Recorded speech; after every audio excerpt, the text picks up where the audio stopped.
The glow from their living room window painted a perfect, warm square on the manicured lawn.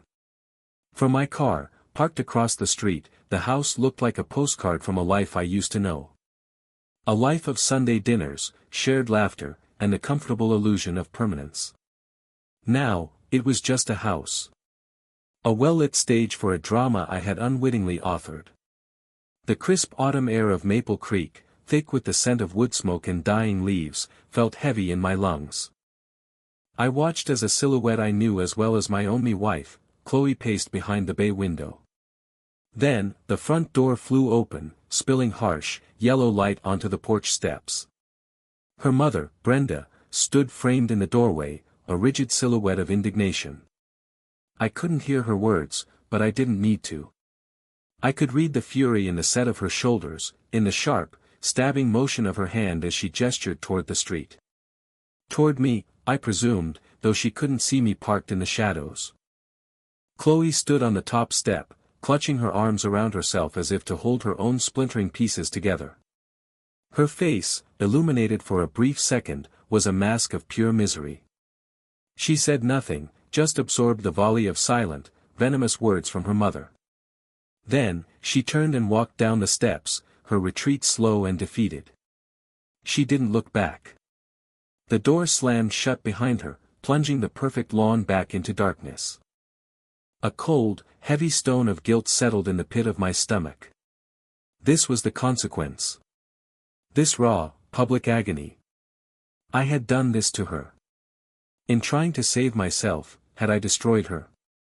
The question echoed in the silent cab of my car. Was I the villain in my own story? My mind drifted back, not just days, but weeks, to when the fragile peace first shattered. Before the shouting and the slammed doors, there was only silence. A deep, cavernous silence that had consumed our home. For 6 months, Chloe and I had been living as roommates, co-pilots in the careful navigation of our 7-year-old daughter Sophie's world. Our house, a beautiful 2-story colonial in a quiet Minneapolis suburb, had become a museum of a marriage. The photographs on the mantelpiece of our wedding, of Sophie's first steps, were relics from a different era, belonging to 2 people who no longer existed. We operated on a schedule of polite avoidance. I would get up first, make the coffee, and pack Sophie's lunch. By the time I was done, Chloe would come downstairs, dressed for the day, and her morning would begin. We'd sit at the same kitchen island, sometimes only inches apart, passing the salt or the sugar, our hands brushing in a fleeting, electric shock of memory. We discussed logistics. Did you remember to sign her permission slip for the field trip? Yes, it's in her backpack. I can pick her up from soccer practice on Thursday. Okay, thanks. The conversations were sterile, efficient, and utterly heartbreaking. Sophie was the sun our 2 dying planets still orbited. She was a bright, curious child with her mother's sharp wit and my more pensive nature. She was the reason for our charade. We wanted, more than anything, to give her a soft landing. A divorce that was a gentle uncoupling, not a violent schism. So we smiled at her school plays, sat together at parent-teacher conferences, and read her bedtime stories, one of us on either side of her bed, a chasm of unspoken truths between us. Children are perceptive, though. I would sometimes catch her watching us, her little brow furrowed in concentration, as if trying to solve a puzzle whose pieces didn't quite fit. She'd see me retreat to the guest room at night, which had become my bedroom, and see her mother close the master bedroom door alone. We told her that Daddy snored too loudly, a flimsy excuse that seemed to satisfy her for a time. But the quiet tension was a poison, seeping into the floorboards, and I knew we couldn't maintain the facade forever. I still loved her. That was the truly insane part.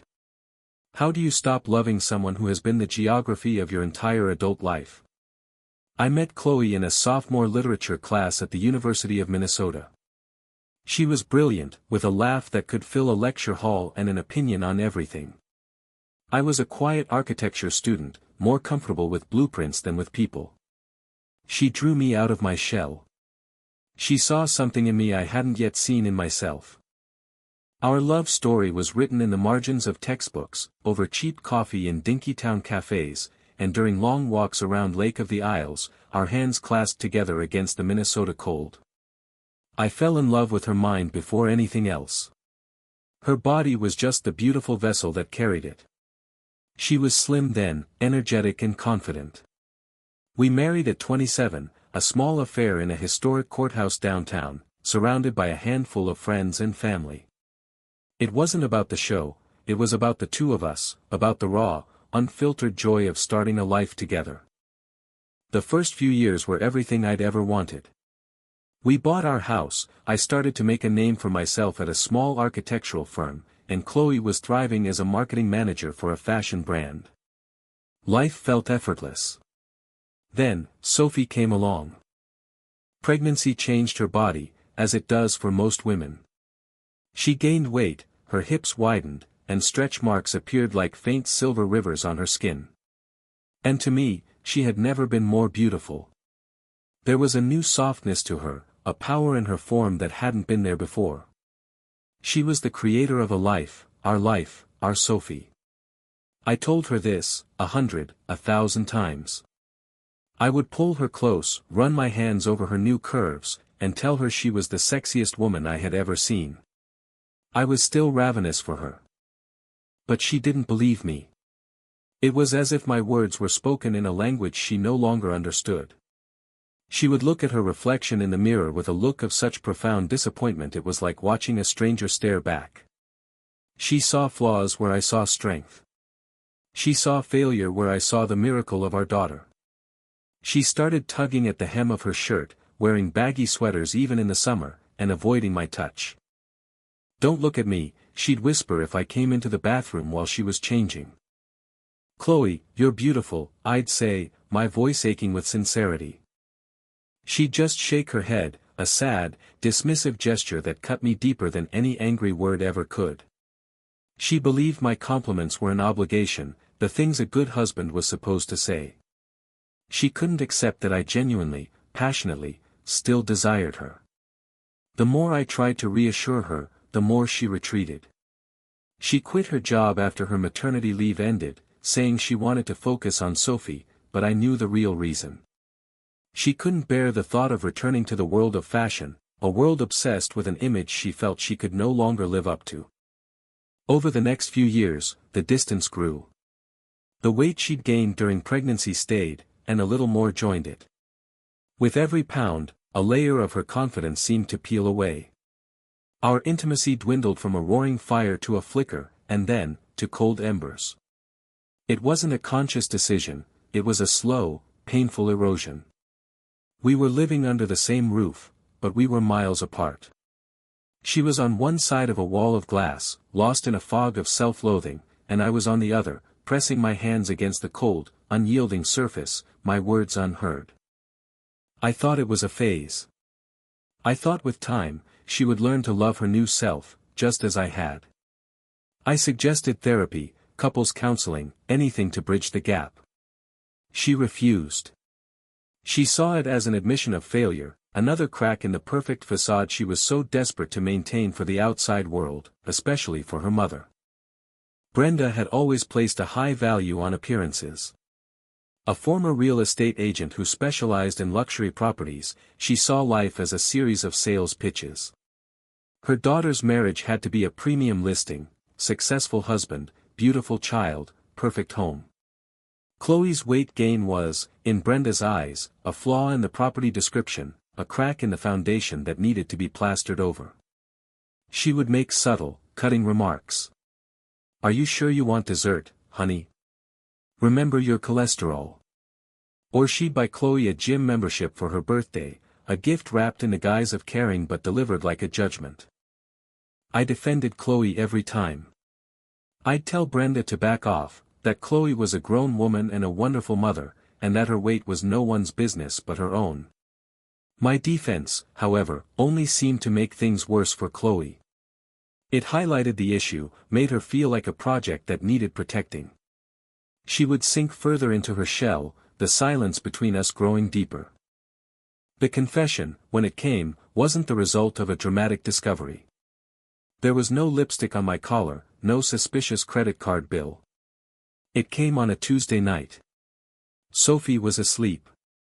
I was in my home office, sketching out a design for a new project. Chloe appeared in the doorway, her face pale and tear-streaked. She didn't say a word, just stood there, her hands twisting the fabric of her robe. I knew instantly that this was it. The moment the ground gives way beneath your feet. Chloe. What is it? What's wrong? I asked, standing up from my desk. She walked into the room and sank into the armchair opposite me. The sob that escaped her was a terrible, guttural sound, torn from the deepest part of her soul. It was the sound of a complete and total breaking. I have to tell you something, she choked out between sobs. You deserve to know. I can't live with it anymore. My heart hammered against my ribs. My mind raced through 100 possibilities, each one worse than the last. Tell me, I said, my voice barely a whisper. She looked up at me, her eyes filled with a pain so immense it seemed to swallow all the light in the room. I slept with someone. The words hung in the air, heavy and poisonous. I felt the blood drain from my face. It was like being hit by a sound wave, a physical force that knocked the air from my lungs and left a ringing in my ears. I just stared at her, unable to process it. My Chloe. The woman I had loved for half my life. It was impossible. It didn't compute. I finally found my voice. Who? The word was sharp, brittle. It doesn't matter, she wept. He was nobody. A stranger. I met him at a bar. A stranger. The word was somehow worse than if it had been a friend or a coworker. It was so empty. So meaningless. Why? I asked, the question feeling impossibly small in the face of such a monumental betrayal. Chloe, why? This was when she finally broke my heart. It wasn't the affair itself. It was the reason. She looked at me, her face a mess of tears and shame, and delivered the blow that would ultimately end our marriage. Because I felt so ugly, she whispered, her voice cracking. I felt so worthless. I just wanted to see, I just needed to know if any man who didn't have to love me could still find me sexy. Didn't have to love her. The words twisted in my gut. As if my love was an obligation. A contract signed when she was a size 6 that was now being enforced against my will. As if my declarations of love, my touches, my desire, were all just part of a script I was dutifully reciting. She hadn't just cheated on me. She had invalidated every moment of love and reassurance I had offered her for years. She had taken my genuine devotion and painted it as a duty. My heart didn't just break, it atomized. In that moment, I knew we were over. Not just because of the infidelity, but because the trust, the very foundation of our shared reality, had been a lie in her mind. I loved her because she was Chloe. She believed I loved her because I was her husband. The distinction was a canyon too wide to cross. We talked for hours that night, the anger and the pain giving way to a profound, shared sadness for what we had lost. And we agreed, quietly and without a fight, that it was time to let go. We would divorce. Peacefully.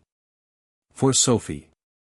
Our agreement to divorce peacefully was a strange, fragile thing, like a truce declared between two exhausted armies. In the days following Chloe's confession, we drafted the rules of our own surrender. We would use one lawyer, a mediator, to keep things fair and amicable. We would split our assets down the middle. Custody of Sophie would be 50-50, with a flexible schedule that put her needs above all else. And, most importantly, we would maintain the lie. The official story would be a simple, no-fault narrative: we grew apart. I agreed to this secrecy for one reason: I still cared about Chloe. Not as a husband, perhaps, but as the mother of my child and as a person I had spent more than a decade loving.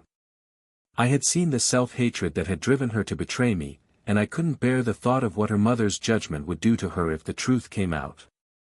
Brenda's disapproval was a poison, and Chloe had been drinking it in small doses her entire life. The full, undiluted truth would destroy her. So, I agreed to carry the secret. I saw it as one final act of protection, a shield I would hold up to absorb the blows so we could both walk away with minimal scarring. I was naive. I thought a lie could be contained. The first test of our pact came a week later. We had to tell her parents. We sat them down in our own living room, on the same sofa where we'd once cuddled and watched movies. The air was thick with unspoken dread. Sophie was at a friend's house for a sleepover, a carefully orchestrated move to clear the battlefield. "Mark, Brenda, we have something to tell you," I began, my voice sounding foreign in my own ears. Chloe sat beside me, her hands clasped so tightly in her lap her knuckles were white. She looked at the floor, unable to meet their eyes. I recited the lines we had rehearsed. "Chloe and I have decided to separate. We're getting a divorce."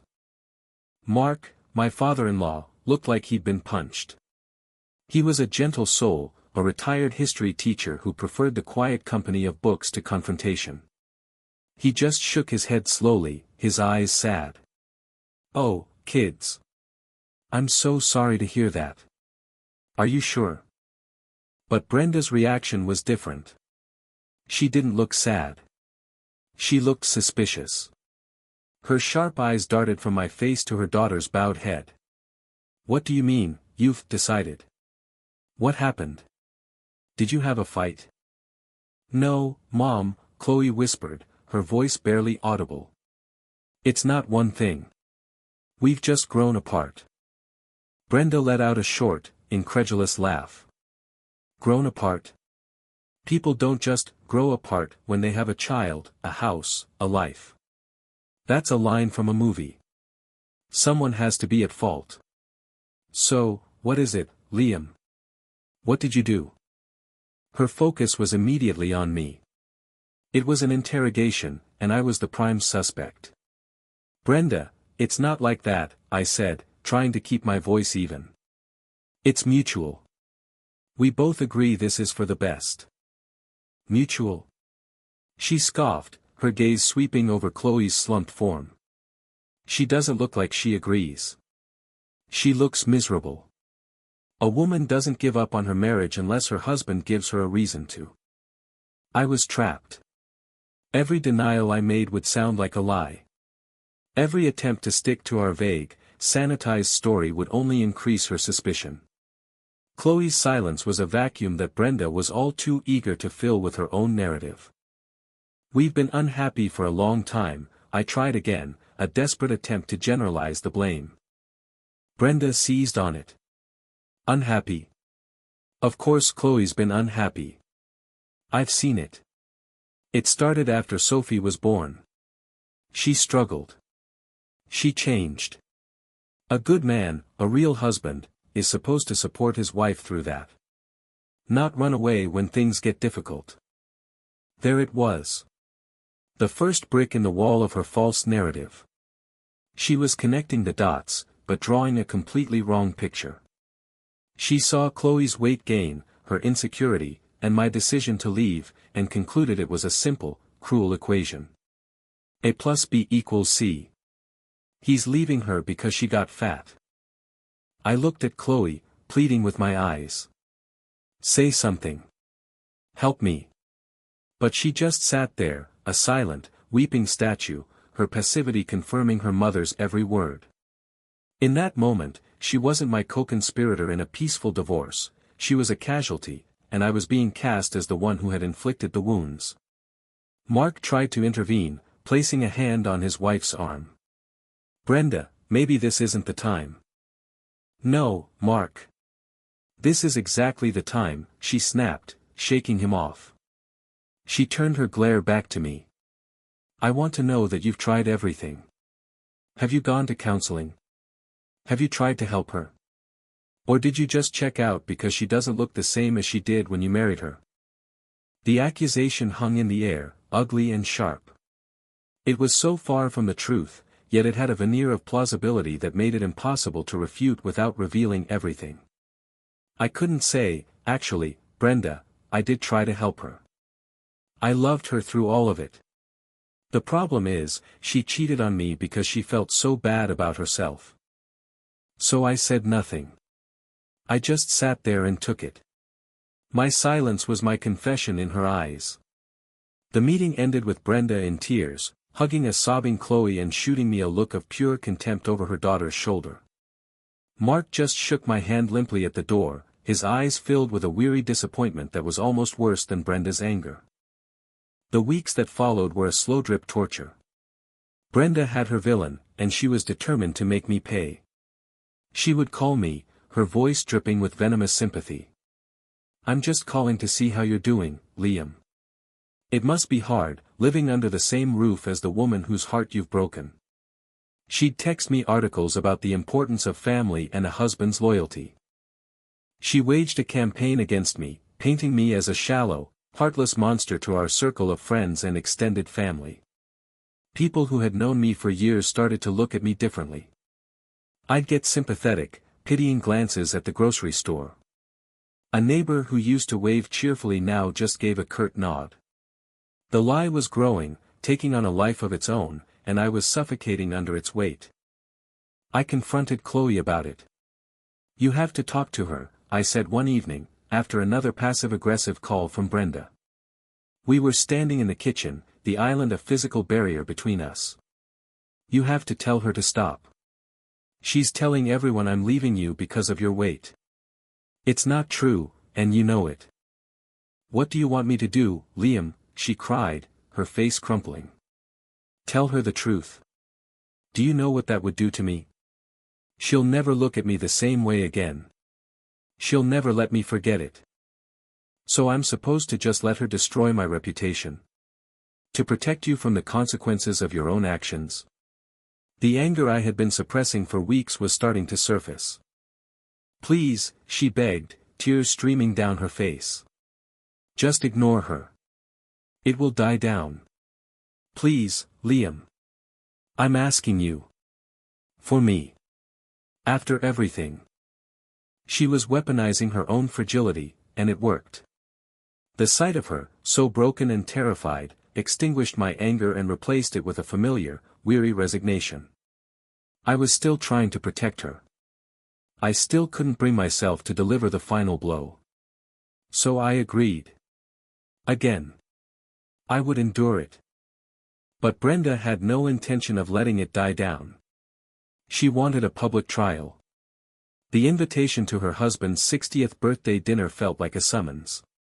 It was to be a small family affair, at their house. Just us, and Chloe's aunt and uncle. "I don't think I should go," I told Chloe. "You have to," she insisted. "If you don't, it will just prove her right. It will look like you're guilty and can't face them. Please. We just have to get through one dinner. Be civil. For Dad's sake." So I went. It was a mistake. From the moment I walked through the door, I felt like a defendant walking into a courtroom that had already reached a verdict. Brenda was barely polite. Mark looked uncomfortable.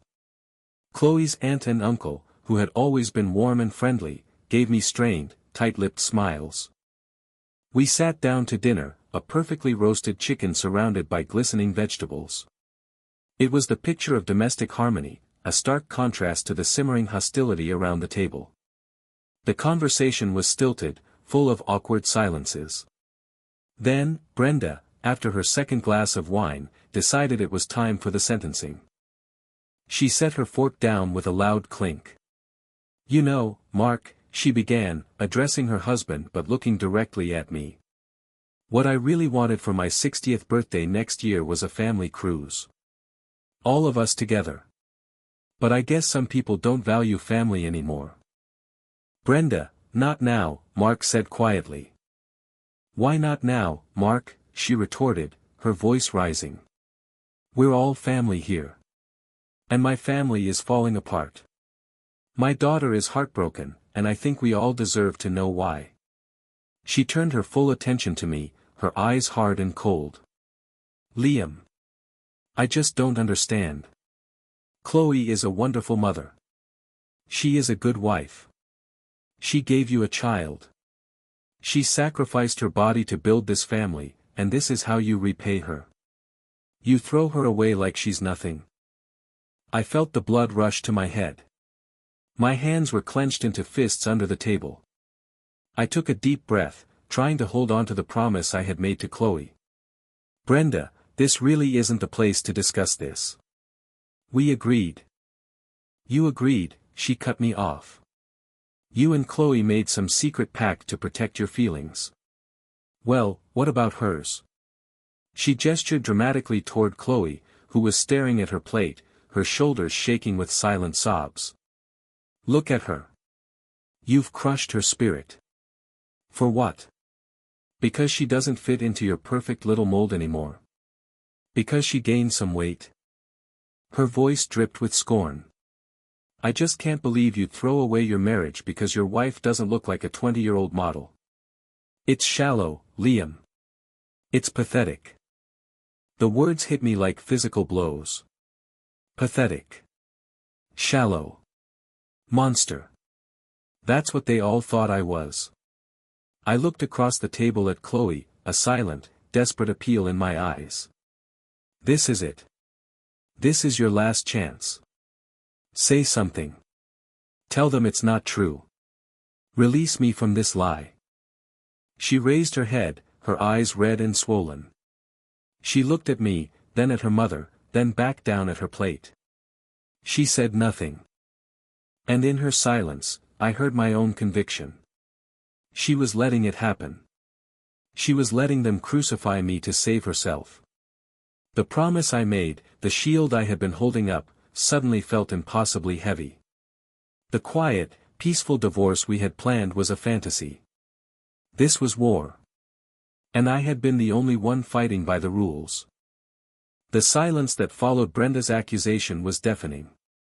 It was a thick, suffocating blanket woven from Chloe's tears, Mark's discomfort, and my own boiling rage.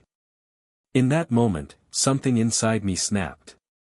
It wasn't a loud, violent break, but a quiet, clean severance of the last thread of obligation I felt to protect Chloe's secret at the expense of my own dignity. I had held the shield for her, but she had offered me nothing in return, not even a single word to deflect the blows. She had left me to stand alone in the arena, to be devoured by the lions of her mother's making. I left the dinner without another word. I didn't storm out. I simply placed my napkin on the table, pushed my chair back quietly, and walked out the front door. The cool night air was a relief, a shock to my system that cleared some of the red mist from my vision. I got in my car and just drove, with no destination in mind, the streetlights blurring into long, indifferent streaks. I was running on pure adrenaline and a profound sense of betrayal that was sharper and more painful than the infidelity itself. The affair was a wound to our marriage, this was a wound to my very character. The next morning, the fallout began. Brenda, apparently emboldened by my retreat, escalated her campaign. She sent a long, rambling email to my own parents. It was a masterpiece of manipulative prose, painting a heartbreaking picture of her devastated daughter and the cold, appearance-obsessed man who was abandoning her. My mother, bless her heart, called me immediately, not with accusations, but with confusion and concern. Liam, what on earth is going on? She asked, her voice tight with worry. Brenda sent us the most awful email. She's claiming you're leaving Chloe because of her weight. Son, that doesn't sound like you. You've always loved Chloe for who she is. It's not true, Mom, I said, the words feeling hollow even to me. It's complicated. Then uncomplicate it for us, she urged. Because right now, a lot of people are hearing a very ugly story about you. But I still couldn't bring myself to tell her. Telling my parents would make it real in a way it hadn't been before. It would mean admitting that the marriage they had celebrated, the daughter-in-law they had come to love, was all part of a story that had ended in deceit. So I just reassured her, promised her it was a misunderstanding, and hung up, feeling more isolated than ever. The pressure mounted. Chloe and I were still living in the same house, but now the silence was laced with a new, bitter tension. We avoided each other completely. The polite logistics of co-parenting were replaced by notes left on the counter. The house, once a home, now felt like a demilitarized zone, and Sophie was the only civilian caught in the crossfire. She could feel the shift. The air was colder, the smiles were gone. "Are you and Mommy mad at each other?" she asked me one night as I was tucking her in. Her small voice was filled with a childish anxiety that tore at my heart. "No, sweetie," I lied, smoothing her hair back from her forehead. "Mommy and Daddy are just tired. We have a lot of grown-up stuff on our minds." She looked at me with her startlingly perceptive eyes. "Are you going to get untired soon?" "I hope so," I whispered, my voice thick with emotion. I kissed her goodnight and walked out of her room, the weight of my lie pressing down on me. I was trying to protect her, but our toxic silence was its own form of poison. Brenda's next move was the one that pushed me over the edge. She showed up at my office. I was in a meeting with a major client, presenting the final schematics for a community library project I had poured my heart into for the better part of a year. My boss, a stern but fair man named Mr. Harrison, was there, along with 2 members of the city council. We were at a critical stage. My assistant buzzed me on the intercom, her voice flustered. "Liam, I'm so sorry to interrupt, but your mother-in-law is here. She says it's an emergency." My blood ran cold. An emergency? My first thought was Sophie. Was she hurt? "Send her in," I said, trying to keep the panic out of my voice. I excused myself to the clients. "I'm so sorry, gentlemen, a family matter." Brenda swept into the conference room, her eyes red-rimmed, clutching a handkerchief. She looked like a grieving widow from a Victorian play. She completely ignored the other people in the room. "Liam," she said, her voice trembling for dramatic effect. "I had to come.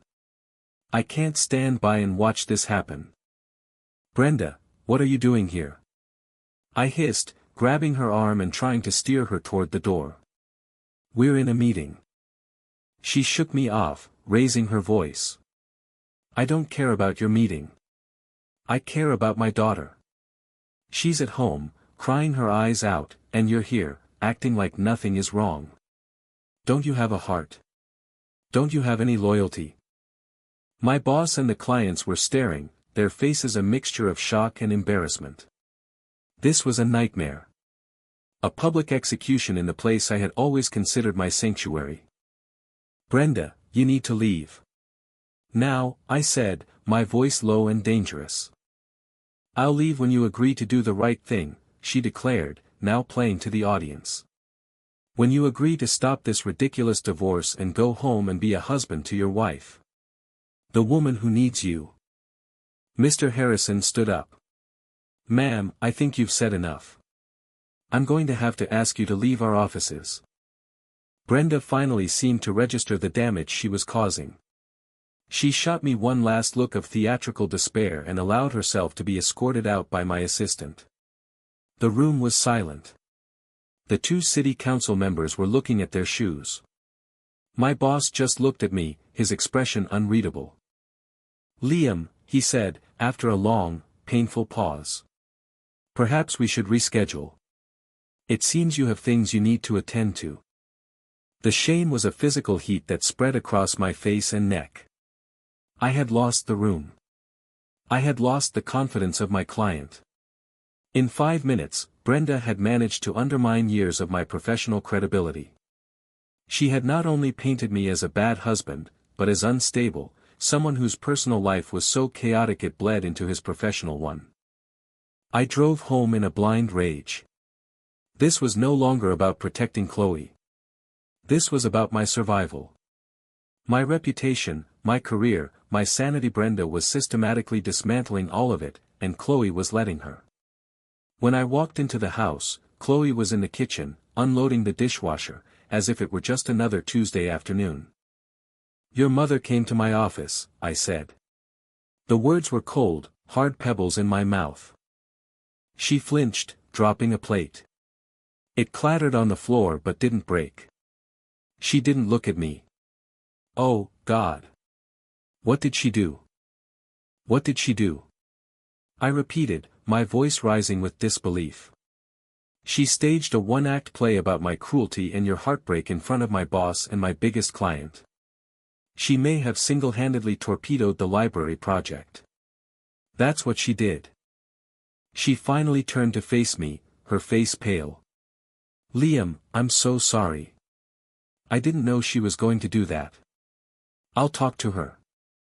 No, I said, the word like a final judgment. No, you won't. Because your talking to her does nothing. Your silence has been your answer all along. You've made your choice. You would rather see me burn to the ground than face a single uncomfortable conversation with your mother. That's not true. It is true. I yelled, finally letting loose the frustration that had been building for weeks. You stand there and you cry and you make me the bad guy because it's easier than being accountable. You made the mistake, Chloe. You. But I'm the one paying the price for it. I'm the one being vilified by everyone we know. I'm the one whose career is now on the line. And for what?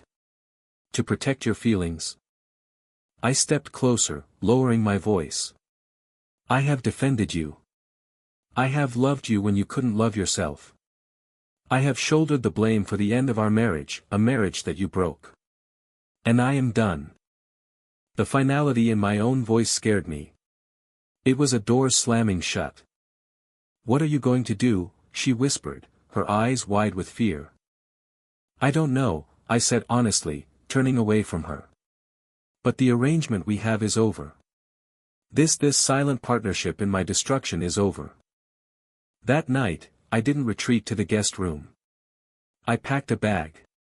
I booked a room at an extended stay hotel near my office. As I was walking out the door, Chloe stopped me. Where are you going? She asked, her voice small. I can't stay here anymore, I said, not looking at her. We'll work out a schedule for Sophie. But I can't live in this house with you. Not like this. I left her standing in the doorway, the same way her mother had left her standing on the porch steps. The symmetry was not lost on me. Living in the sterile, impersonal hotel room was a strange kind of freedom. The silence wasn't heavy and accusatory, it was just empty. It gave me space to think. For the first time in a long time, I wasn't reacting to Brenda's attacks or Chloe's silent manipulations. I was able to simply be. And in that quiet, a new resolve began to form. My priority had always been a peaceful divorce for Sophie's sake. But what I was subjecting myself to wasn't peace. It was a slow, public execution of my character.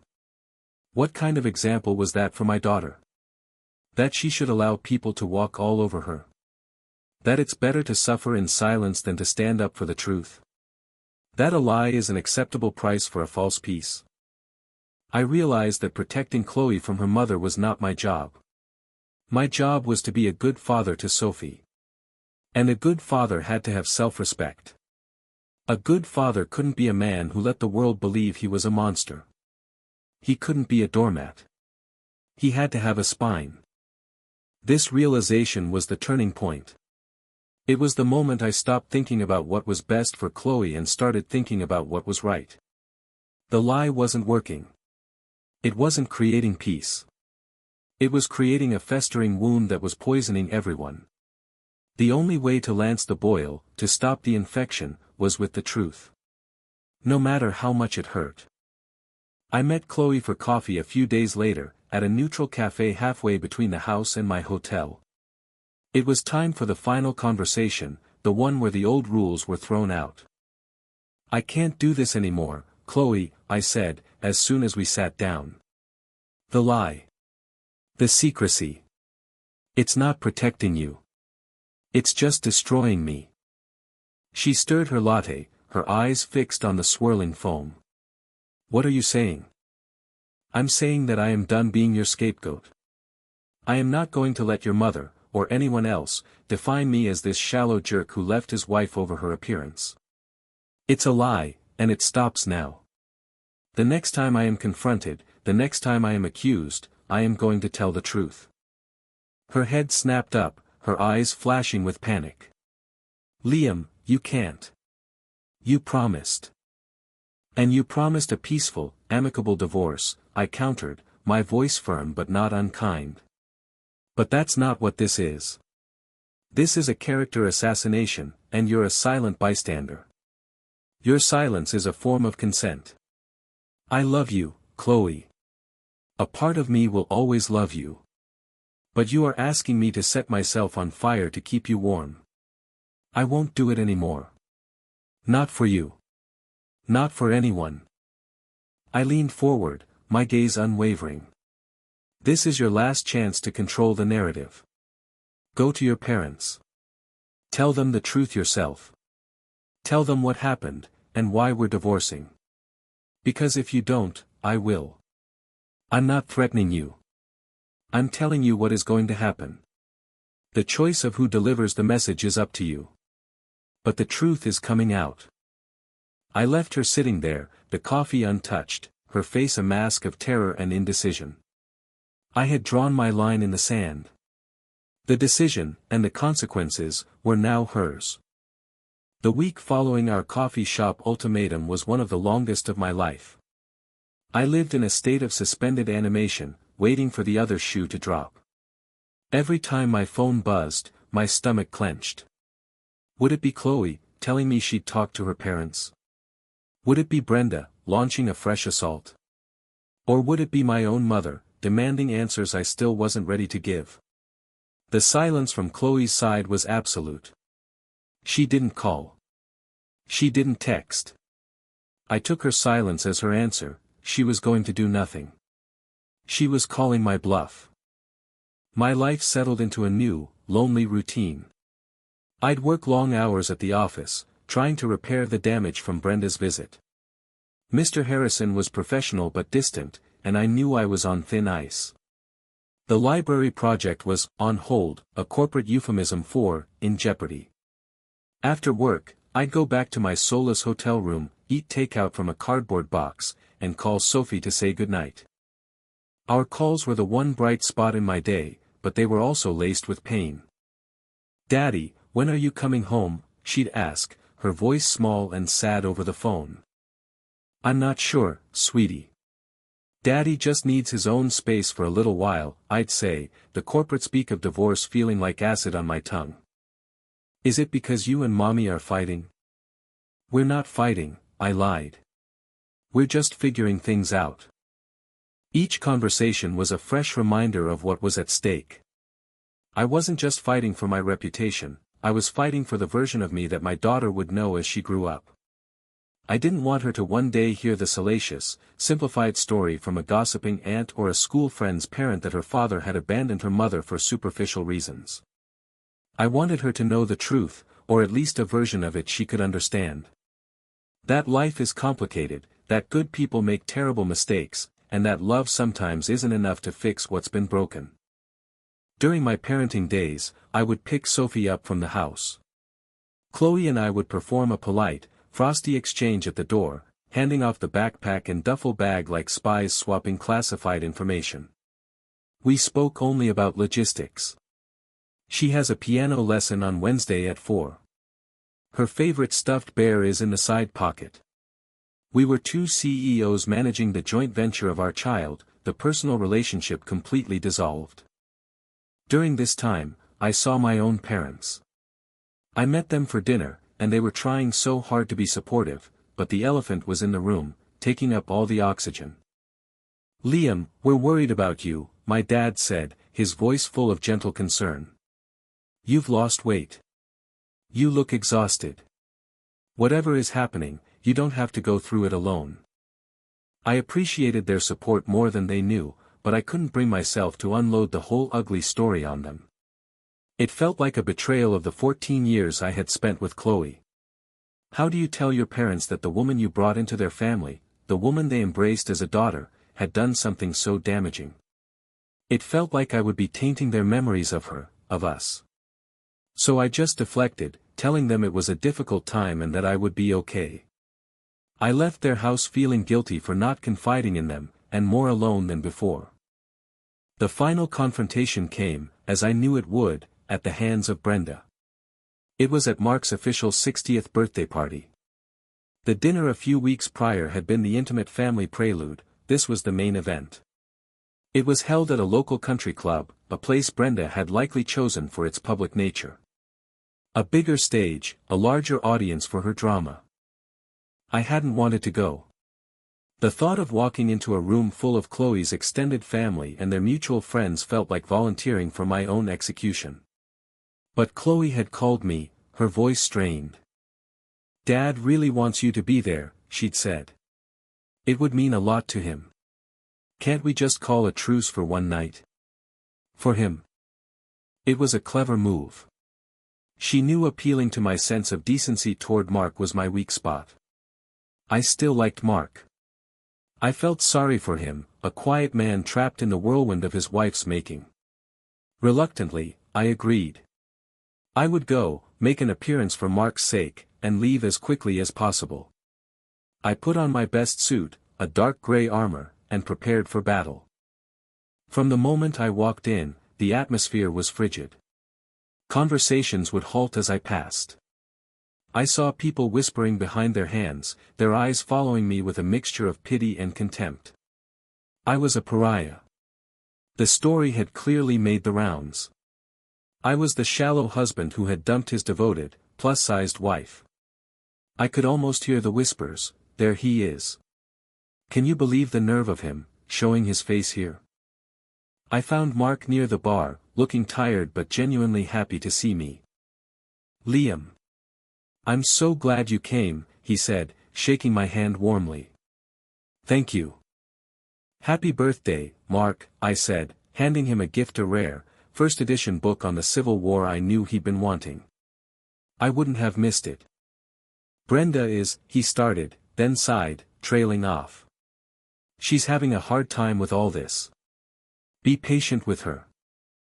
"I'm trying, Mark. I really am," I said. And I was. I did my best to be invisible. I got a club soda, stood in a corner, and tried to look as unobtrusive as possible. I saw Chloe across the room. She was wearing a black dress, and she looked beautiful, but her eyes were puffy and she was clinging to her aunt's arm like a life raft. She saw me, our eyes met for a fleeting, panicked second, and she immediately looked away. She hadn't told them. She wasn't going to. The evening wore on. There were toasts, there was cake, and I was counting the minutes until I could make a graceful exit. I had just decided it was time to slip out when Brenda tapped the side of her champagne glass with a knife, calling for everyone's attention. My heart sank. "Here we go. I just want to thank you all for coming to celebrate my wonderful husband, Mark," she began, her voice smooth and practiced. She gave a lovely, heartfelt speech about their life together, about his kindness and his wisdom. It was almost believable. But then, her eyes found me in the crowd. And I saw the shift. The warmth in her expression curdled into something sharp and cold. "Family has always been the most important thing to Mark and me," she continued, her voice taking on a sorrowful tone. "We raised our Chloe to believe in the sanctity of marriage. In loyalty. In sickness and in health. For better or for worse." She paused, letting the words hang in the air. The room was silent, all eyes on her. Which is why it is so heartbreaking to see those values so casually thrown away. This was it. She was doing it. Right here, in front of 50 people. "We live in a shallow world," she said, her voice dripping with moral superiority. "A world where a woman's worth is measured by the number on a scale. Where a man can just discard a wife, the mother of his child, because she no longer looks like the girl he married." Every head in the room turned toward me. It was a slow, synchronized movement, like a field of sunflowers turning to face a black sun. I was pinned by their stares, a bug under a microscope. I felt hot, exposed, and utterly furious. I looked at Chloe. She was standing next to her mother, looking at the floor, tears silently streaming down her face. She looked like the victim. The perfect, tragic martyr. And I was the villain, cast in stone. This was the moment I had warned her about. This was the line in the sand. I had given her every opportunity to tell the truth, to spare us all this public spectacle. And she had chosen silence. She had chosen to let me burn. A strange calm washed over me. The anger was still there, a white-hot coal in my chest, but it was overlaid with a cold, clear certainty. The charade was over. The promise was broken. My duty was no longer to Chloe's comfort, but to the simple, unvarnished truth. Brenda wasn't finished. She was going in for the kill. I just want to say, to my daughter, Chloe, she said, putting an arm around her. We are so proud of you. You are beautiful, inside and out. And you deserve a man who sees that. Not someone who would throw away a family for vanity. That was the final straw. The hypocrisy was breathtaking. Brenda, the woman who had spent years making subtle digs about Chloe's weight, was now positioning herself as her champion, using Chloe's body as a weapon against me. I took a breath. And then I started walking. I didn't push or shove. I just walked calmly through the crowd, which parted before me like the Red Sea. I walked until I was standing right in front of Brenda and Chloe, just a few feet away. The room was so quiet you could hear the hum of the air conditioning. I looked at Mark, whose face was a mask of horror. I looked at Brenda, whose triumphant expression faltered, replaced by a flicker of uncertainty. And then, I looked at Chloe. I gave her one last chance. I held her gaze, my eyes saying everything I couldn't speak. Please. Stop this. End it now. She just looked back at me, her face wet with tears, her expression a mixture of terror and resignation. She shook her head, a tiny, almost imperceptible movement. But I saw it. It was her final answer. No. So I turned my gaze to her parents. I addressed them both, but my words were aimed directly at Brenda. My voice wasn't loud. It wasn't angry. It was calm, measured, and devastatingly clear. You're wrong, Brenda, I said. The simple sentence dropped into the silence like a stone in a perfectly still pond. She looked flustered. What did you say? I said you're wrong, I repeated, my voice gaining strength. You have been wrong about this from the very beginning. You've created this story in your head because it's simple, and it gives you a villain. But it's not the truth. I let my eyes sweep the room, making contact with the curious, shocked faces. Then I brought my focus back to Brenda and Mark. We are not getting a divorce because Chloe gained weight, I said, my voice resonating with a clarity that cut through all the lies. I loved my wife when she was a size 6, and I loved her when she was a size 16. I loved her body, and more importantly, I loved the person she was. Her weight was never, not for 1 second, an issue for me. I paused, letting that sink in. I could see the confusion on people's faces. If it wasn't that, then what was it? I looked back at Chloe. Her eyes were squeezed shut, as if she could block out the reality of what was coming. We are getting a divorce, I said, my voice dropping slightly, filled with a sadness that was real and deep, because Chloe cheated on me. A collective gasp sucked the air out of the room. It was a physical, audible reaction, a wave of shock that washed over the assembled guests. The silence that followed was absolute, profound, and heavy. It was the sound of a carefully constructed reality shattering into a million pieces. In that single, terrible moment, the narrative was ripped from Brenda's hands. The simple, satisfying story of the shallow husband and the martyred wife was incinerated, and the ugly, complicated truth was laid bare for all to see. Brenda's face went slack, her jaw literally dropping. The color drained from her cheeks, leaving her skin a pasty, mottled white. The look of righteous indignation was gone, replaced by pure, uncomprehending shock. She looked from me to Chloe and back again, her mind scrambling to process the information, to fit this new, impossible piece into her puzzle. It wouldn't fit. Mark looked like he had been struck by lightning. His hand went to his chest, and he leaned against the bar for support. His expression wasn't angry, it was one of deep, cavernous sorrow. He wasn't looking at me. He was looking at his daughter. And Chloe simply crumpled. Her body seemed to fold in on itself, all strength deserting her. A low, wounded cry escaped her lips, a sound of such pure agony that for a second, a pang of guilt shot through me. She covered her face with her hands and began to sob, not the silent, theatrical tears of before, but racking, convulsive sobs that shook her entire frame. Her aunt, who had been standing beside her, looked utterly lost, her arm hovering uncertainly, not knowing how to offer comfort in the face of such a catastrophic revelation. I felt 100 pairs of eyes on me, but I didn't care anymore.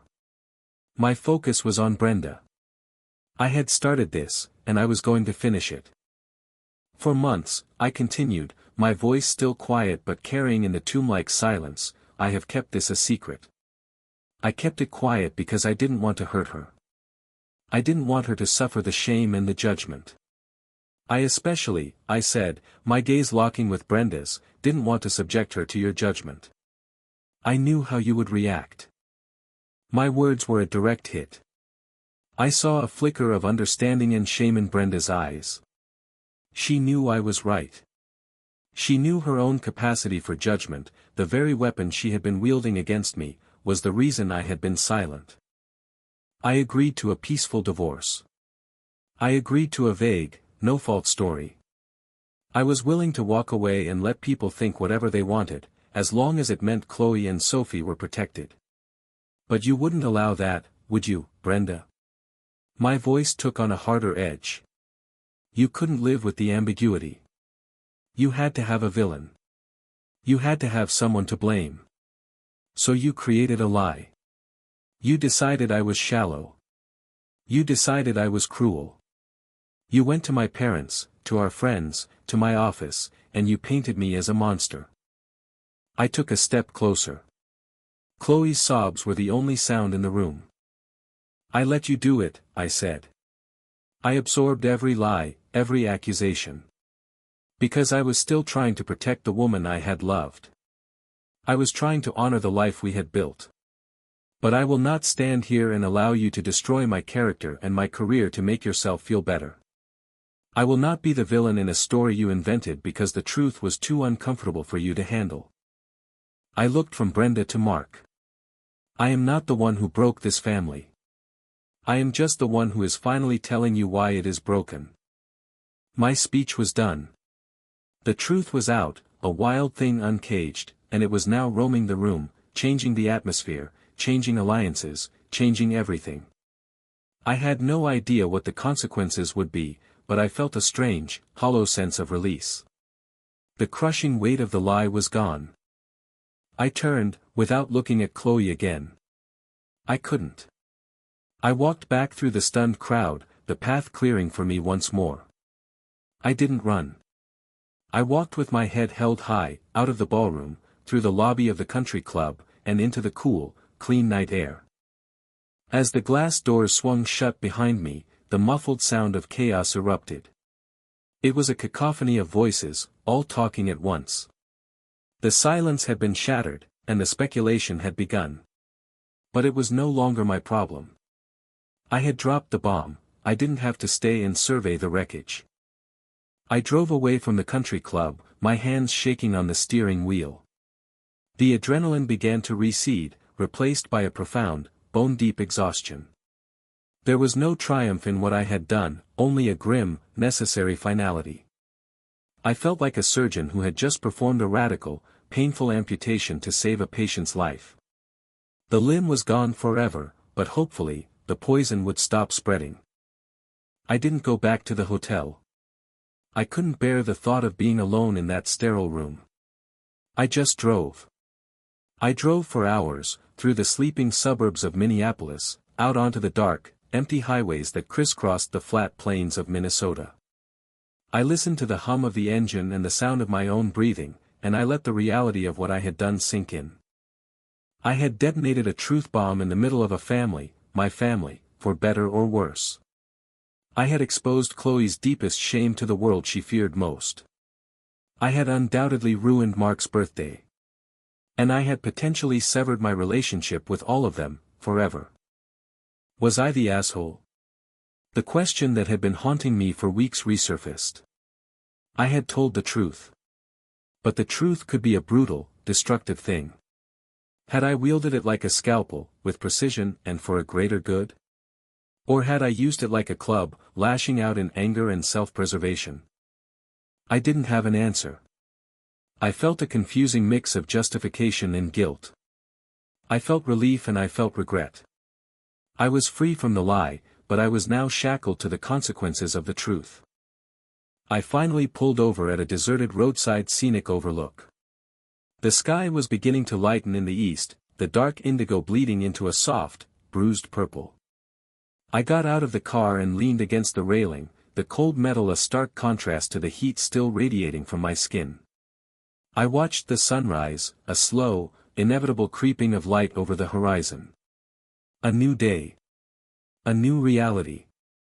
My phone, which I had ignored all night, buzzed in my pocket. I pulled it out. There were dozens of missed calls and texts. From my parents, from my friends, from numbers I didn't recognize. But the one that caught my eye was from a number I knew all too well. It was Mark. I hesitated, then opened the text. It was short. Liam, can we talk? Please call me when you get this. There was no anger in the words, just a simple, tired request. I knew this was a conversation I had to have. I took a deep breath, the cold morning air stinging my lungs, and I called him. He answered on the first ring. Liam. Mark. It's me. There was a long pause. I could hear the exhaustion in his breathing. Are you okay? He asked. The question surprised me. I had expected anger, accusations. Not concern. I don't know, I answered honestly. Are you? He let out a long, weary sigh. No. No, I am not. Last night was a disaster. A complete and utter disaster. Mark, I'm sorry about your party, I said, and I meant it. I never wanted it to happen like that. I know, he said, his voice raspy. I believe you. Liam, I need to ask you. Is it true? What you said? All of it? Yes, I said, my voice firm. It's all true. I have emails. I have texts. I have the whole sordid story from Chloe herself. But I hope to God you never have to see them. I heard him take a shaky breath. It was the sound of a man's world being irrevocably altered. I believe you, he said again, and this time, there was a finality to it.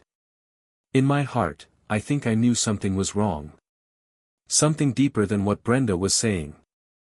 I didn't want to see it. We were quiet for a moment. How is she? I asked, unable to stop myself. The part of me that had loved her for 14 years still cared. Not good, he said grimly. Brenda, she turned on her. After you left. All that anger she had for you, it just pivoted.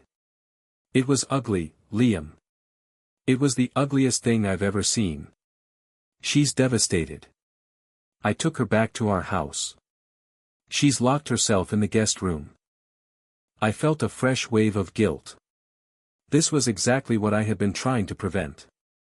I had wanted to stop Brenda's attacks on me, but instead, I had just redirected them onto Chloe.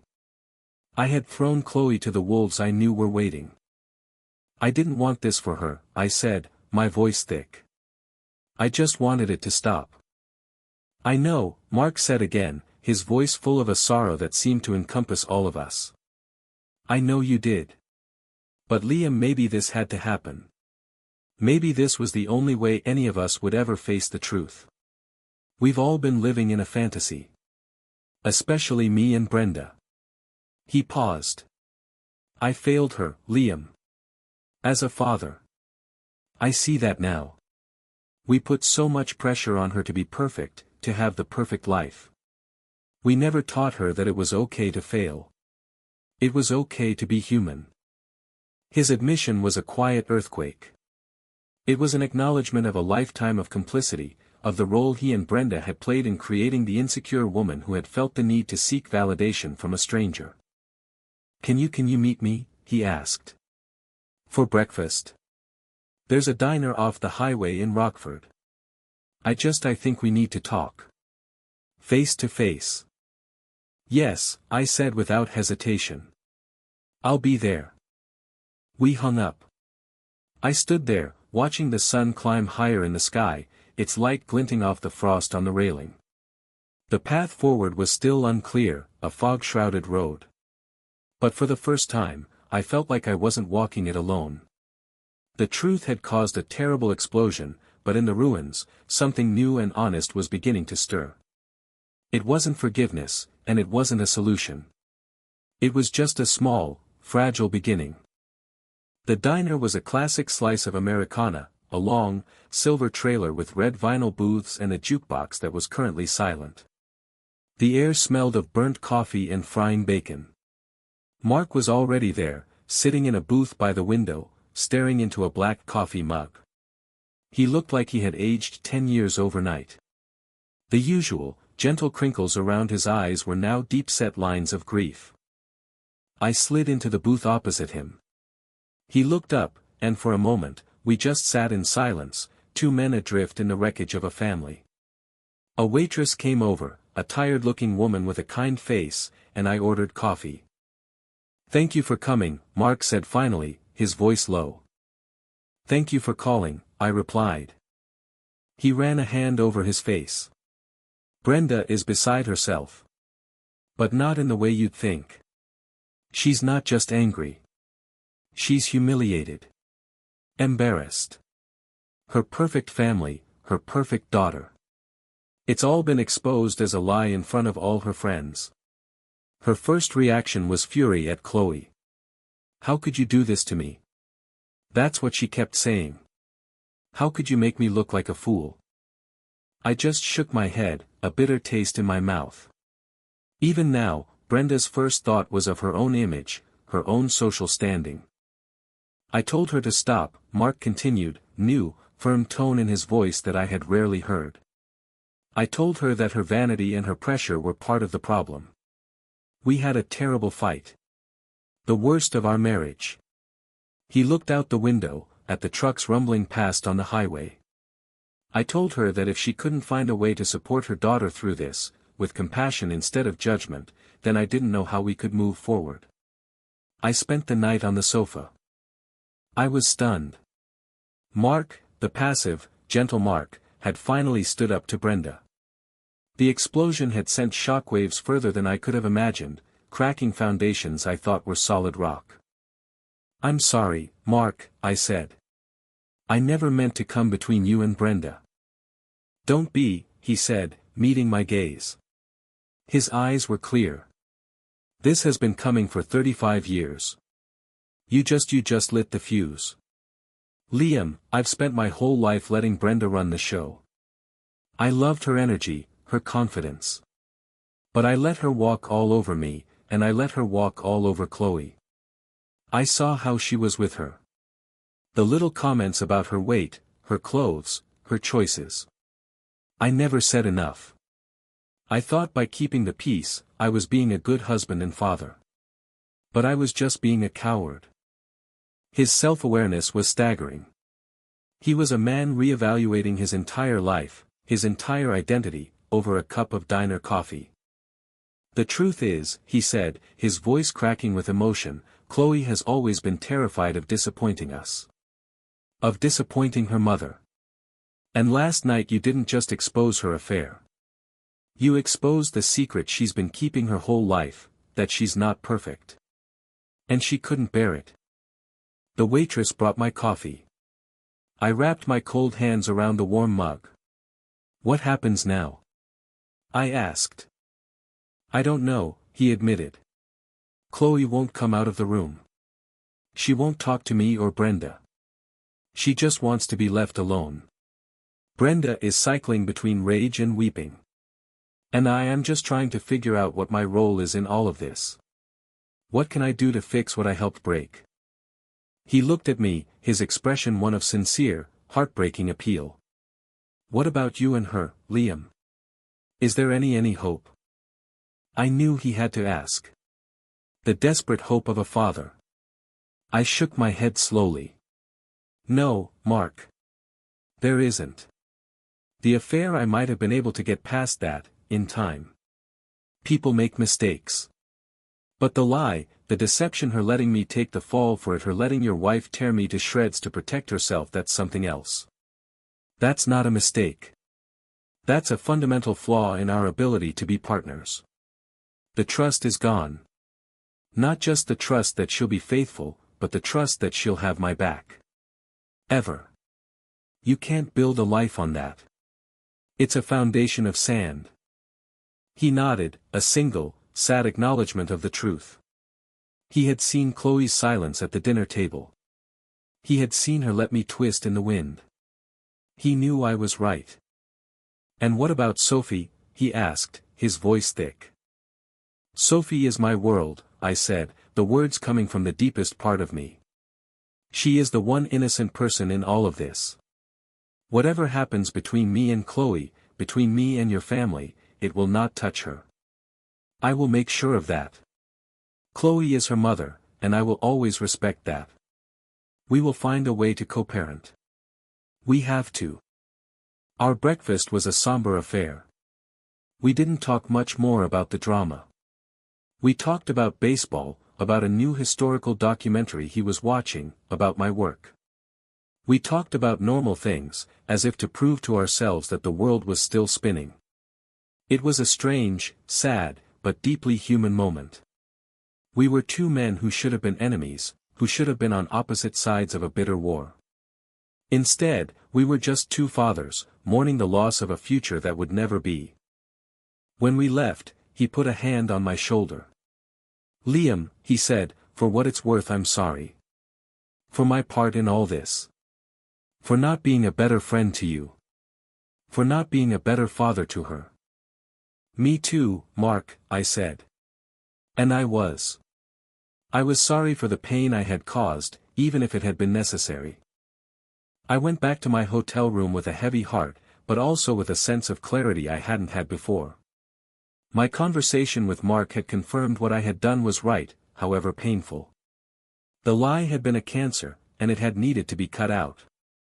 The surgery was brutal, but now, maybe, the healing could begin. The next few weeks were a blur of logistics. Lawyers were officially engaged. Not a single mediator, as we had naively planned, but two separate attorneys. The divorce was no longer amicable, it was a formal, legal process. I moved out of the hotel and into a small, furnished apartment closer to Sophie's school. It was sparse and impersonal, but it was mine. It was a space free of ghosts. Chloe and I communicated only through text messages and emails, our exchanges clipped and formal, focused solely on Sophie's schedule. I would pick her up from the front porch of the house, our house, that was now just her house, and Chloe would barely meet my eyes. She had lost weight. There were dark circles under her eyes. She looked fragile, like a ghost haunting the memory of her own life.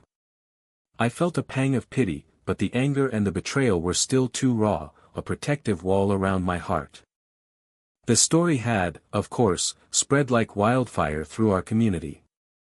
I was no longer the villain, but I wasn't exactly the hero either.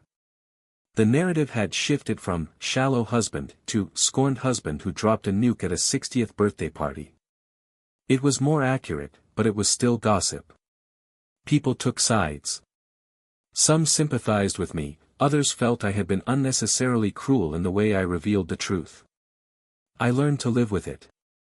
I learned to ignore the whispers. My real friends, the ones who had known me for years, stuck by me. They had been waiting for the other side of the story, and while they were shocked, they understood.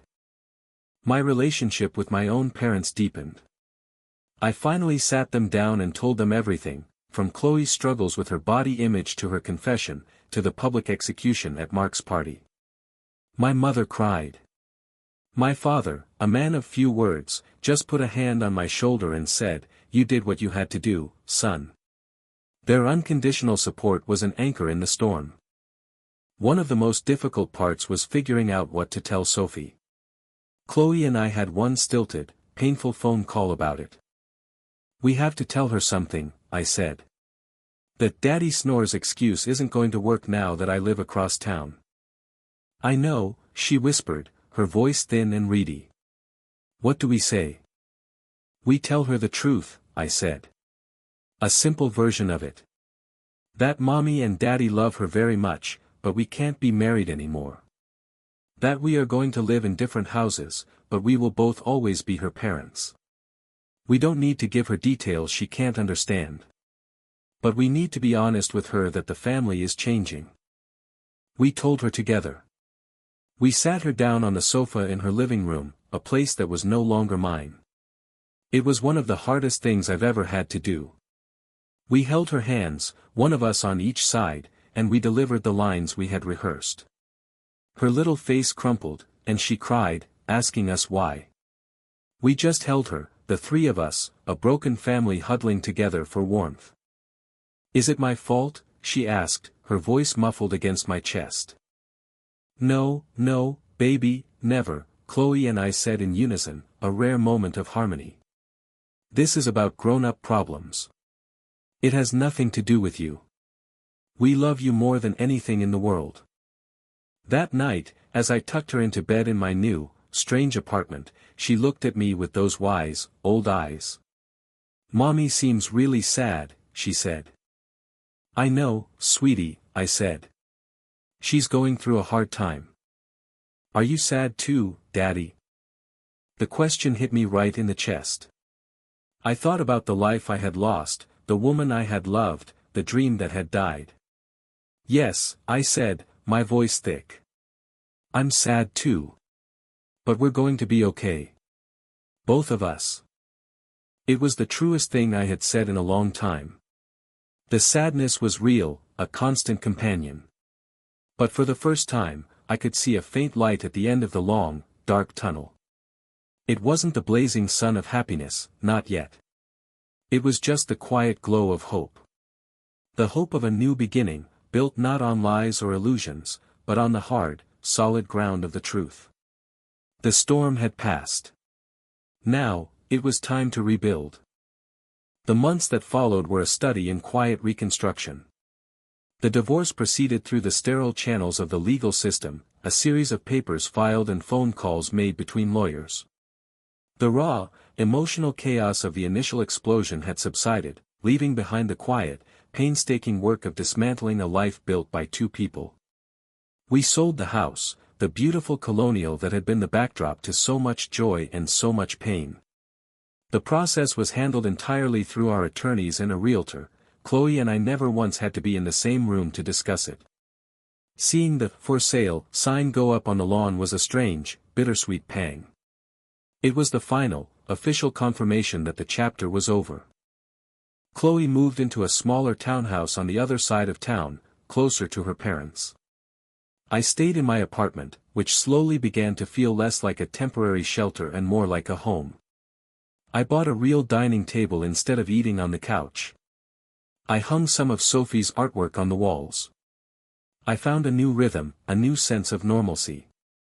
Life was divided into Sophie weeks and quiet weeks. The silence in my apartment during the quiet weeks was no longer lonely, it was peaceful. It was a time to recharge, to read, to work, to simply be with my own thoughts without the constant, low-level hum of marital tension. My relationship with Mark remained a surprising point of stability. We would meet for coffee every few weeks. He was my last remaining link to Chloe's world, but our conversations rarely touched on her directly. He would give me brief, neutral updates: "Chloe is settling into her new place," or "Chloe started a part-time job." He never offered more, and I never asked. It wasn't my place anymore. Instead, We talked about our own lives. He told me about his struggles with Brenda, who was slowly, painfully, coming to terms with the new reality. Their relationship was strained, but he was holding his ground, refusing to let her slide back into her old patterns of blame and denial. He was a changed man. He told me, one crisp autumn afternoon, almost a year after the birthday party, that Chloe had started therapy. "She's seeing someone," he said, stirring his coffee. "Twice a week. It was her own idea. She said she needed to figure out why she did what she did." I just nodded, absorbing the information. A part of me felt a profound sense of relief. It was the one thing I had wished for her for years, the one thing she had always refused. It was an admission that the problem was deeper than her weight, deeper than our marriage. It was something inside her that she needed to heal. I felt a genuine, uncomplicated happiness for her. It was the happiness you feel for a person you once loved, a wish for them to find peace, even if that peace is found far away from you. My life was also moving forward. The library project at work had been salvaged. After Brenda's disastrous visit, I had requested a meeting with Mr. Harrison and the city council members. I didn't give them the sordid details, but I owned the situation. I apologized for my personal life intruding on our professional relationship. I assured them the situation was being handled, and I refocused them on the merits of the project. My candor and professionalism won them over. We broke ground on the library in the spring, and it was one of the proudest moments of my career. I even went on a few dates. They were awkward and strange, like trying on a suit that doesn't quite fit. The women were nice, but the conversations felt like interviews. "So, divorced? Any kids?" The story of my recent past was too big, too complicated to be condensed into a casual, over-dinner anecdote. I wasn't ready. I was still mapping out my own new world. I wasn't ready to invite someone else into it. For now, my life was my work and my daughter. And for now, that was enough. The first time Chloe and I had a real conversation, one that wasn't about schedules or school lunches, was on the day of Sophie's 8th birthday party. We had agreed to host it together at a local park. It was a neutral space, full of sunshine and laughing children. We were civil, polite, a well-oiled co-parenting machine. I handled the grill, she handled the cake, we moved around each other with a practiced, careful distance. Toward the end of the party, as Sophie was opening her presents, surrounded by a gaggle of her friends, Chloe came and stood next to me by the picnic table. We watched our daughter tear the wrapping paper off a new Lego set, her face alight with pure joy. "She's so happy," Chloe said softly. "Yes, she is," I replied. We stood in silence for a moment, the sounds of the party swirling around us. "Liam," she said, her voice quiet and hesitant. Can I talk to you for a minute?" I looked at her. Really looked at her, for the first time in a year. She was different. The perpetual cloud of anxiety and sadness that had seemed to follow her was gone. She was still plus-sized, but she wore it differently. She was wearing a brightly colored sundress that fit her well. She stood with her shoulders back. She looked centered. At peace with herself in a way I hadn't seen since before Sophie was born. "Of course," I said. We walked a little way from the party, to a bench under a large oak tree. She didn't speak right away, just watched the wind rustle the leaves. "My therapist gave me an assignment," she began, her eyes fixed on the distance. "She told me I needed to make amends. Not just by saying sorry, but by taking responsibility. By acknowledging the specific harm I caused." She turned to look at me, and her eyes were clear, free of the defensive tears I was so used to seeing. They were just honest. "I am sorry, Liam," she said, and the words were different this time. They weren't a desperate plea to stop me from being angry. They were a simple, factual statement. "And I don't just mean I'm sorry I cheated on you. That was a symptom of the problem. It wasn't the disease." She took a breath. "I'm sorry for the years I shut you out. I'm sorry for refusing to believe you when you told me you loved me, that you found me beautiful. I'm sorry for taking your love and twisting it into an obligation in my own mind. I was so trapped in my own self-hatred that I couldn't accept love from anyone, especially not from you. Because your love should have been enough, and the fact that it wasn't made me hate myself even more. I listened, saying nothing, my heart aching with a strange mix of old pain and new understanding. But that's not the worst of it, she continued, her voice steady. The worst thing I did was what I let happen to you afterwards. I was a coward.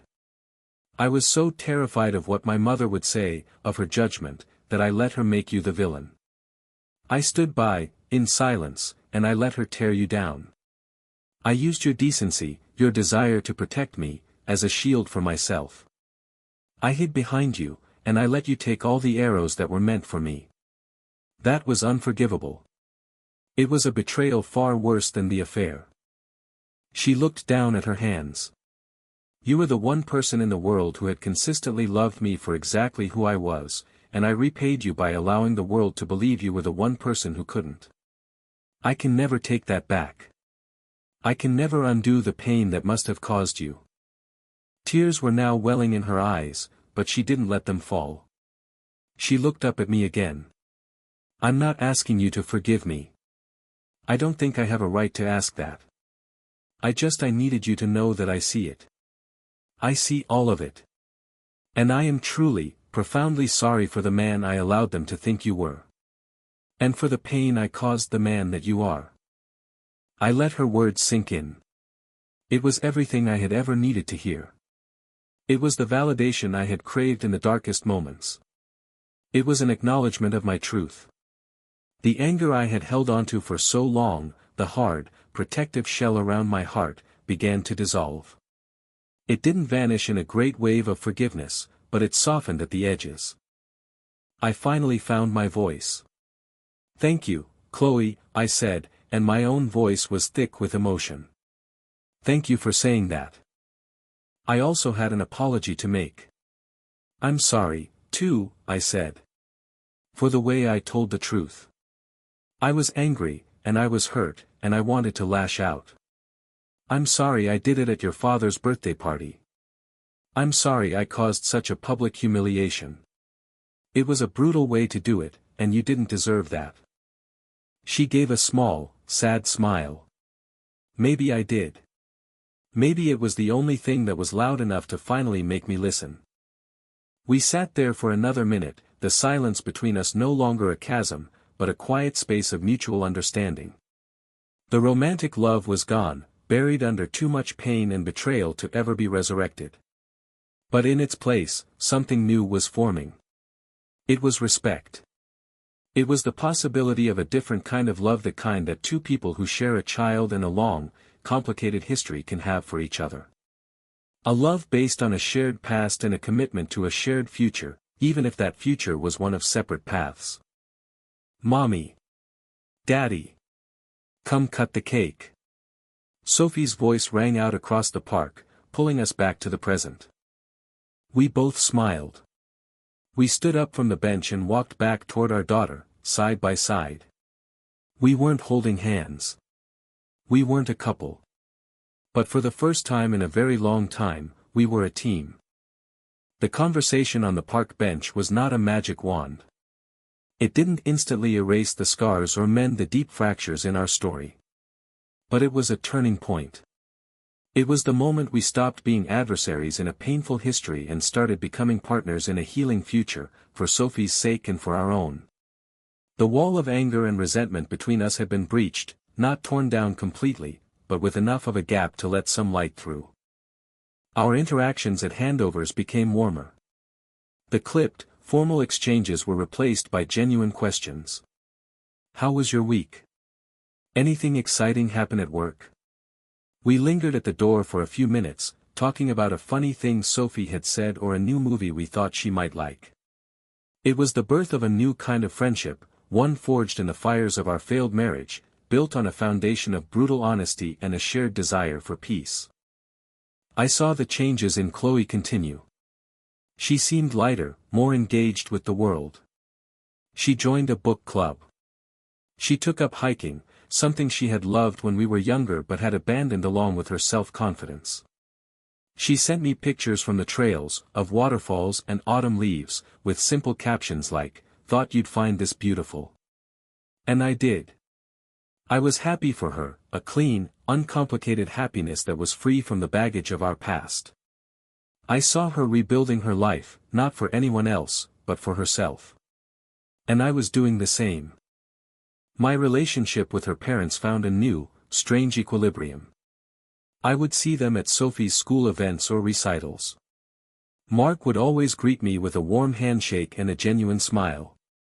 Our bond, forged in the aftermath of the explosion, remained strong. My interactions with Brenda were more complex.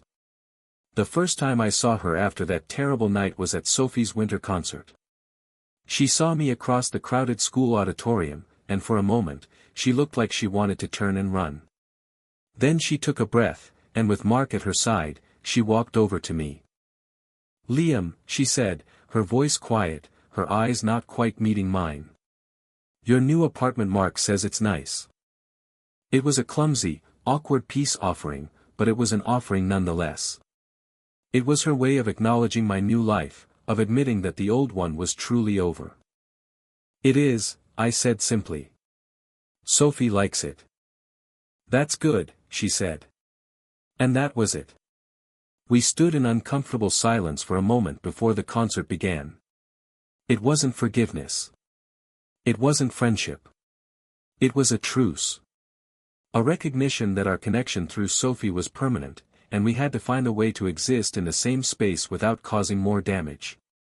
For Brenda, a woman who had never admitted to being wrong about anything, it was a monumental step. A few more seasons turned. Autumn faded into a harsh Minnesota winter, which eventually gave way to the tentative green of spring. My life had a rhythm. Work was fulfilling, my apartment was home, and my time with Sophie was precious. The pain of the divorce had dulled from a sharp, constant ache to a faint, phantom limb, a part of my history that I would always carry but that no longer defined my present. One Saturday afternoon, I was at the park with Sophie. She was on the swings, laughing as I pushed her higher and higher, her hair flying behind her. "To the moon, Daddy," she shrieked with delight. As I was pushing her, I saw a familiar figure walk into the park. It was Chloe. She wasn't there to pick Sophie up, it wasn't her weekend. She was just there, walking her dog, a golden retriever she had adopted a few months ago. She saw us and smiled, a natural, easy smile, and walked over. "Hey, you two," she said. "Mommy!" Sophie yelled, slowing the swing down. "Look how high I can go." "I see that, sweetie. You're going to be an astronaut," Chloe laughed. She stood next to me, and we both watched our daughter, a comfortable silence between us. It was a scene I could never have imagined a year and a half ago, the three of us, together in a park, simply enjoying a beautiful day. There was no tension, no unspoken anger, no ghosts of the past hovering between us. "I got a promotion," she said, looking over at me. She had started working part-time in marketing again, for a small non-profit. "Chloe, that's fantastic," I said, and I meant it. "Congratulations." "Thanks.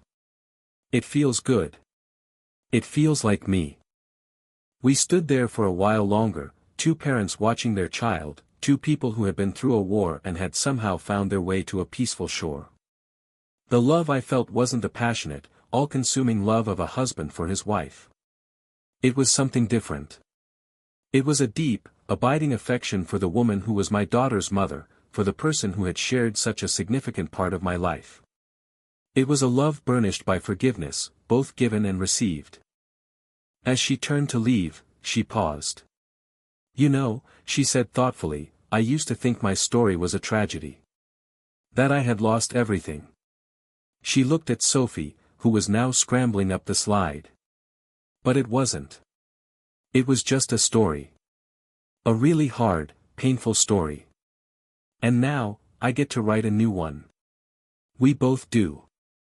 She gave me a small smile, waved to Sophie, and walked away, her dog trotting happily beside her. I stayed and pushed Sophie on the swings until her legs were tired and the sun began to set, painting the sky in hues of orange and pink. I looked at my daughter's face, so full of life and untroubled joy, and I felt a profound sense of gratitude. We had done it. We had navigated the treacherous waters of our divorce and brought her through to the other side, whole and loved. I thought back to that night in my car, parked outside her parents' house, watching the drama unfold, feeling like the villain of the story. I thought about the question that had plagued me for so long, am I the asshole? And I finally had my answer. No. I wasn't the asshole. Chloe wasn't the monster. Brenda wasn't pure evil. We were all just people. Flawed, human people who had made mistakes, who had hurt each other, who had been driven by fear and pride and a desperate need to be loved. The lie was the villain. The secrecy was the poison. The truth, as brutal as it was, had been the only antidote. It had burned everything to the ground, yes, but it had also cleared the way for new things to grow. As Sophie and I walked back to the car, her small hand clasped tightly in mine, I felt a sense of peace that I hadn't felt in years. The weight was gone. Not just the weight of the lie, but the weight of the anger, the blame, and the regret. The future was no longer a terrifying, unknown territory. It was just a path, stretching out before me and my daughter, illuminated by the soft, hopeful light of a setting sun. And for the first time in a very long time, I felt ready to walk it.